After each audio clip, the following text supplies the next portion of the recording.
আসসালামু আলাইকুম রহমতুল্লাহ। ইমনুর ইসলামী ওয়ার্ল্ডে আপনাদের সকলকে স্বাগতম। শুরু করছি বিষয়ভিত্তিক হাদিস সমূহ বিশেষ পাঠ পর্ব 17। আজকের আলোচ্য অনুচ্ছেদ সালাত, আলোচ্য বিষয় রাফুল ইয়াদাইন। আজকের আলোচ্য বিষয়ের হাদিস সংখ্যা 60টি।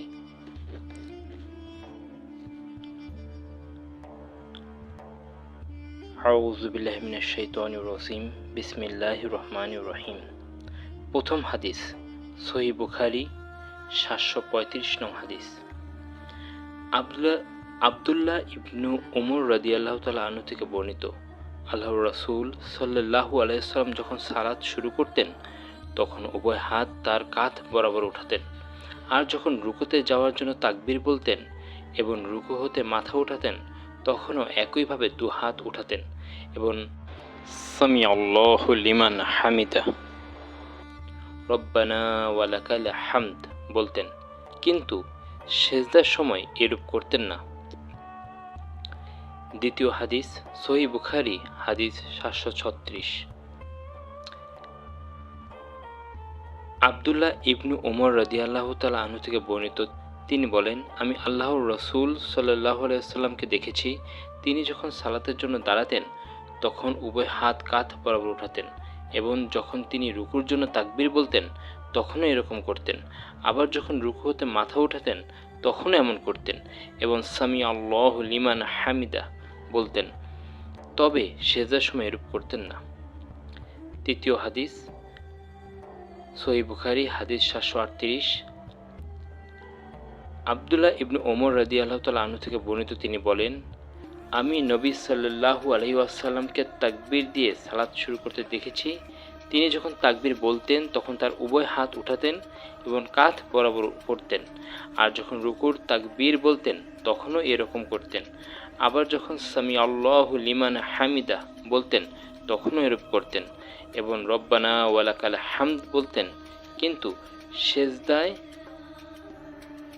যেতে এরূপ করতেন না, আর সেজদা থেকে মাথা ওঠাবার সময় এরূপ করতেন না। চতুর্থ নং হাদিস সুনানে আন-নাসাই হাদিস 1182। আব্দুল্লাহ ইবনু ওমর রাদিয়াল্লাহু তাআলা আনহু থেকে বর্ণিত, নবী করিম সাল্লাল্লাহু আলাইহি ওয়াসাল্লাম থেকে বর্ণিত যে তিনি যখন সালাত আরম্ভ করতেন তখন তার হস্তদ্বয় উত্তোলন করতেন, আর যখন রুকুতে যাওয়ার ইচ্ছা করতেন, যখন রুকু থেকে মাথা উঠাতেন এবং যখন দ্বিতীয় রাকআত থেকে দাঁড়াতেন তখনই অনুরূপভাবে উভয় কাঁধ বরাবর তার হস্তদ্বয় উঠাতেন। পঞ্চম হাদিস সুনানে আবু দাউদ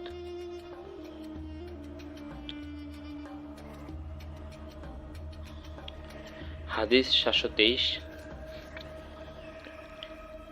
আবু ওয়াইল ইবনু হুজুর রাদিয়াল্লাহু তাআলা আনহু থেকে বর্ণিত, তিনি বলেন, আমি রাসূলুল্লাহ সাল্লাল্লাহু আলাইহি ওয়াসাল্লামের সাথে সালাত আদায় করেছি।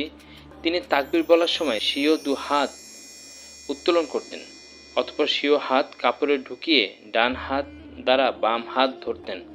বর্ণনাকারী বলেন, অতঃপর তিনি রুকুতে গমনকালে স্বীয় দু হাত বের করে উপরে উঠাতেন এবং রুকু থেকে মাথা ওঠানোর সময়ও দু হাত উপরে উঠাতেন। তারপর সেজদাতে স্বীয় চেহারা দু হাতের তালুর মধ্যবর্তী স্থানে রাখতেন, অতঃপর সেজদা থেকে মাথা উত্তোলনের সময়ও দু হাত উত্তোলন করতেন। এই রূপে তিনি তার সালাত শেষ করতেন। বর্ণনাকারী মুহাম্মদ বলেন, আমি হাসানকে এই বিষয়ে জিজ্ঞাসা করে তিনি বলেন, রাসূলুল্লাহ সাল্লাল্লাহু আলাইহি ওয়াসাল্লামের সালাত আদায়ের পদ্ধতি এরূপই ছিল। যে লোক এর অনুসরণ করেছে সে তো করেছে, আর যে তা বর্জন করেছে সে তো তা বর্জন করেছে। সহিহ। ইমাম আবু দাউদ রহমতুল্লাহ বলেন, এই হাদিস ইবনু জাহদা হতে হাম্মাদ বর্ণনা করেছেন, কিন্তু তাতে সেজদা থেকে মাথা ওঠানোর সময় হাত উত্তোলনের কথা উল্লেখ নেই। ষষ্ঠ হাদিস সুনানে আবু দাউদ হাদিস 748। আল কামাহ রহমতুল্লাহ থেকে বর্ণিত, তিনি বলেন, আব্দুল্লাহ ইবনু মাসউদ রাদিয়াল্লাহু তাআলা আনহু বলেন, আমি কি তোমাদেরকে রাসূলুল্লাহ সাল্লাল্লাহু আলাইহি ওয়াসাল্লামের সালাত কিরূপ ছিল তা শিক্ষা দেব না? বর্ণনাকারী বলেন, অতঃপর তিনি সালাত আদায় করলেন এবং তাতে কেবলমাত্র একবার হাত উত্তোলন করলেন।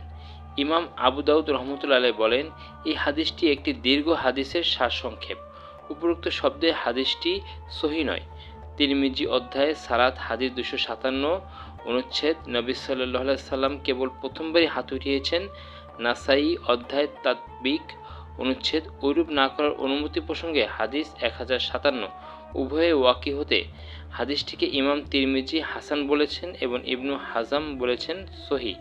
পক্ষান্তরে অন্যান্য ইমামগণ এটিকে দুর্বল আখ্যায়িত করেছেন, যেমন ইমাম বুখারী, ইমাম আহমদ ইবনু হাম্বল, ইমাম নববী, ইমাম শওকানি রহমতুল্লাহ আলাই প্রমুখ ইমামগণ হাদিসটিকে দুর্বল বলেছেন। আল মাজমুআহ ফি আহাদিসিল মাওজুআহ পৃষ্ঠা 20। জামে আত-তিরমিজি সপ্তম হাদিস, জামে আত-তিরমিজি হাদিস 304। মুহাম্মদ ইবনু আমর ইবনু আতা রহমতুল্লাহ আলাইহি হতে আবু হুমাইদ আস-সাইদি রাদিয়াল্লাহু তাআলা আনহু থেকে বর্ণিত, তিনি মুহাম্মদ বলেন, আমি তাকে আবু হুমাইদকে 10 জন সাহাবীর উপস্থিতিতে এই হাদিস বলতে শুনেছি।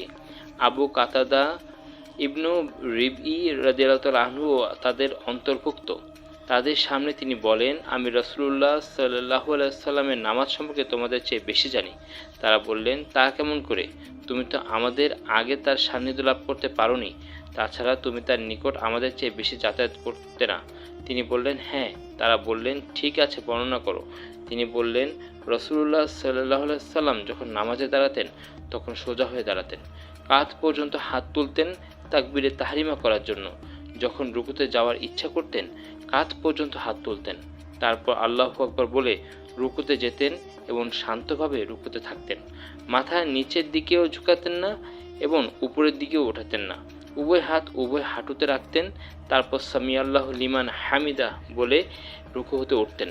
রফিউল ইয়াদিন করতেন, উভয় হাত উপরের দিকে তুলতেন এবং সোজা হয়ে দাঁড়াতেন, এমনকি প্রতিটি হাড় নিজ নিজ স্থানে স্বাভাবিকভাবে এসে যেত।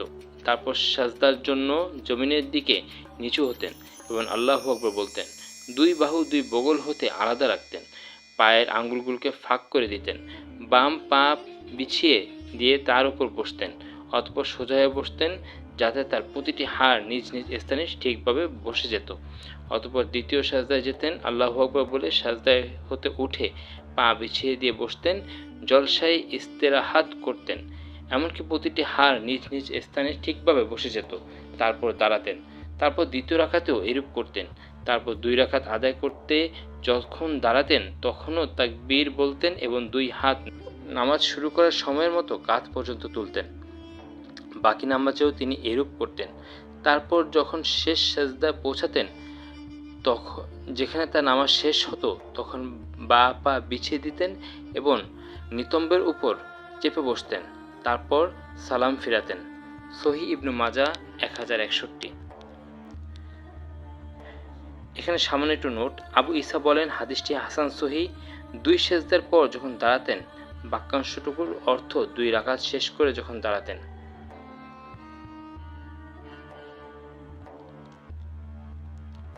আলহামদুলিল্লাহ, আজ আমরা আজকের এই আলোচনা থেকে এই হাদিসগুলো থেকে আমরা যা বুঝতে পারলাম, রফিউল ইয়াদাইন সহিহ হাদিস দ্বারা প্রমাণিত এবং এমন কিছু হাদিস আছে যেখানে একবার মাত্র রফিউল ইয়াদাইন করার কথা উল্লেখ আছে।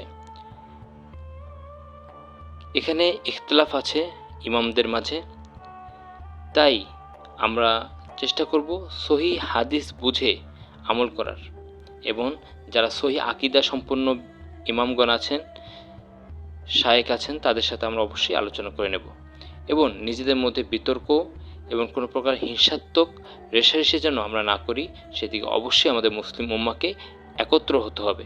কোনো প্রকার নিজেদের মধ্যে এই সকল ইখতিলাফি বিষয় নিয়ে যুদ্ধ বিদ্রোহ করা যাবে না। নিজেদের মধ্যে ভ্রাতৃত্ববোধ বজায় রাখতে হবে এবং সহিহ হাদিসের আমল করতে হবে। আল্লাহ তাআলা আমাদেরকে সকল সহিহ হাদিসের উপর আমল করার তৌফিক দান করুন। আমাদের ঈমান, সালাত, রোজা, হজ, যাকাত, আমাদের পারিবারিক জীবন, সামাজিক জীবন, রাজনৈতিক জীবন, আমাদের কর্মস্থল জীবন যেন সহিহ হাদিসের উপর আমাদের আকীদা, আমাদের কর্ম পরিচালনা বাস্তবায়িত হয়, সেজন্য আল্লাহ তাআলার কাছে আমরা বিশেষভাবে দোয়া করছি। আল্লাহ তাআলা আমাদেরকে সকলকে সহিহ হাদিসের উপর আমল করার তৌফিক দান করুক, আমিন। আলহামদুলিল্লাহ, আজ আমরা বিষয়ভিত্তিক হাদিস সমূহ বিশেষ পাঠ পর্ব 17, আজকের আলোচ্য অনুচ্ছেদ সালাত, আলোচ্য বিষয় রাফউল ইয়াদাইন হাদিস। আজকের আলোচ্য হাদিস 60টি, যার মধ্যে সহিহ বুখারী হাদিস 735, 736, 738, সুনানে আন নাসাই 1182, সুনানে আবু দাউদ 723, 748, জামে তিরমিজি 304 এবং সহিহ ইবনে মাজাহ 1061 নং হাদিস আপনাদের সামনে উপস্থাপন করলাম। আল্লাহ তাআলা আমাদের এই দ্বীনি কাজ কবুল ও প্রসার করুন, দ্বীনের পথে চলার ও আমল করার তৌফিক দান করুক, আমিন। ইমনুর ইসলামী ওয়ার্ল্ড চ্যানেলটিকে লাইকস, কমেন্টস, শেয়ার ও সাবস্ক্রাইব করে দ্বীনি কাজে পাশে থাকার তৌফিক দান করুক, আমিন। পরবর্তী ভিডিও দেখতে ভিজিট করুন ইমনুর ইসলামী ওয়ার্ল্ড ইউটিউব চ্যানেল এবং পরবর্তী ভিডিওর নোটিফিকেশন পেতে বেল আইকনটি প্রেস করে রাখুন। ফলো করুন আমাদের ফেসবুক পেজ ইমনুর ইসলামী ওয়ার্ল্ড। আসসালামু আলাইকুম ওয়া রাহমাতুল্লাহি ওয়া বারাকাতুহু।